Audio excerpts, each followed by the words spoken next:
Once again, Donald Trump has shaken the global stage, and this time, his target is Africa's diplomatic powerhouse, South Africa.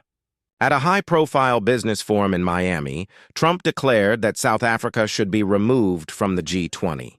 He didn't hesitate, he didn't soften his tone, he threw down a challenge. South Africa shouldn't even be in the Gs anymore.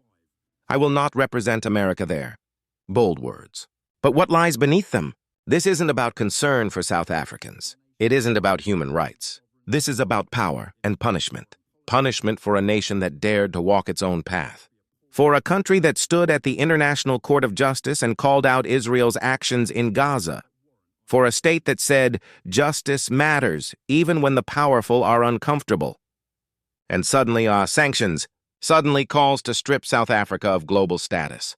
Suddenly, talk of protecting minorities, while ignoring the very history of apartheid that millions of Africans lived through. Where was this outrage when other nations with far worse records sat comfortably at the G20 table? Where were these speeches when nations bombing civilians were welcomed with handshakes and gold-trimmed invitations? Silence. Silence then. Noise now. Why? Because South Africa didn't bow. Because Pretoria stood with Palestine. Because BRICS is rising. Because Africa is learning the language of sovereignty and Washington is uncomfortable. Let's be clear, this is not just a South African moment. This is a continental test. If South Africa is punished today for independent policy, who is safe tomorrow? Kenya? Nigeria? Ethiopia? Algeria? This is a message disguised as a warning. Know your place. Follow our rules. Or pay the price. But here's the twist Washington didn't expect. Africa has options.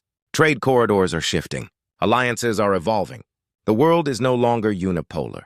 And the age of Africa taking instructions is crumbling, brick by brick. So what now? South Africa must stand firm. Africa must rally behind her. Economic unity must accelerate. We must build with those who respect us, not those who fear our rise. Trump may have tried to shake Africa. But sometimes pressure doesn't break people, it awakens them. And today, Africa is not panicking, Africa is awakening.